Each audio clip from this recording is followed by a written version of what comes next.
So when we're at that point where you're sitting in the car and you're in there 30 seconds and you're trying to make a choice of the direction to go. But it is true, the thing about the key, and it's something that I've been doing the last year, and I don't know what it is, as soon as I leave the house, and I'm physically saying, you have locked the door. You have seen, and I'm literally saying this out loud. I will walk to the car, I will get in, and I'll just go, but did I? And that's enough. And then I'll be sat there for like 30 seconds going, and I know that I've locked it.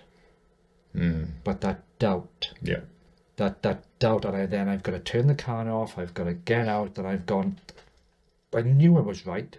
And it's the only thing that I'm doing, but I've noticed that is becoming like a very OCD thing that I'm doing every time I leave the house. And even when my wife has said, I've locked it, I'll sneakily try to get back to the front door to try and just to make sure, not because I don't believe her, but because... You're not alone in that. There's a lot of people who do that. But... as I said before, it's how our brain recognises threat. So at some level, you see a threat there in respect to the possibility of the door not being locked, even though you know it has been. Yeah. And this is where we kind of reach a choice point. So when we're at that point where you're sitting in the car and you're in there 30 seconds and you're trying to make a choice of the direction to go.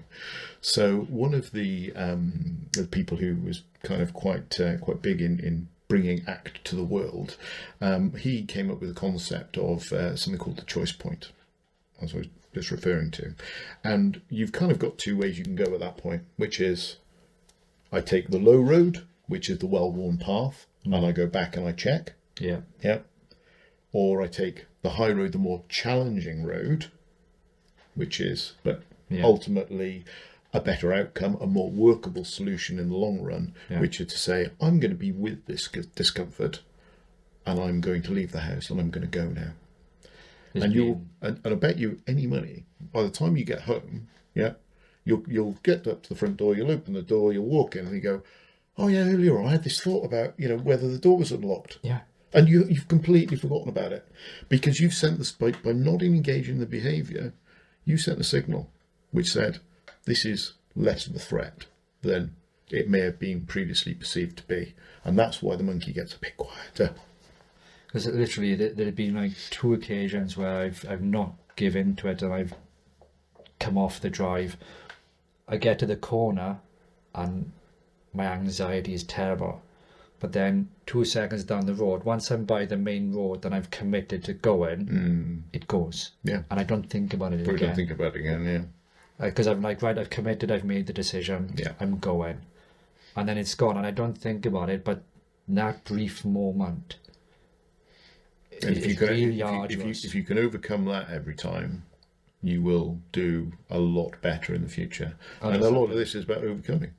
But if you can, and again, this is why we talk about building up psychological flexibility, why we say it's not, you don't do psychological flexibility once and then that's the end of it. No. It's very much about, like, again, I say in the video, it's like filling up a car with fuel or with electricity.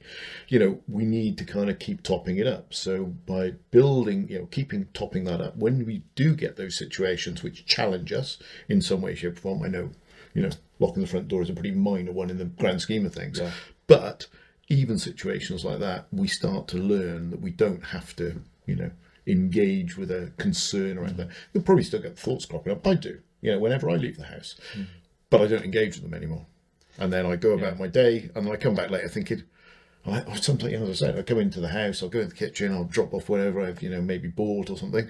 And then I'll suddenly eventually get that thought of, oh yeah, I worried about the door being locked. And I didn't think about it again after that because I didn't engage in the initial behaviour, which, as I say, paradoxically, by relinquishing some control, by not checking, I actually gained more control in my life.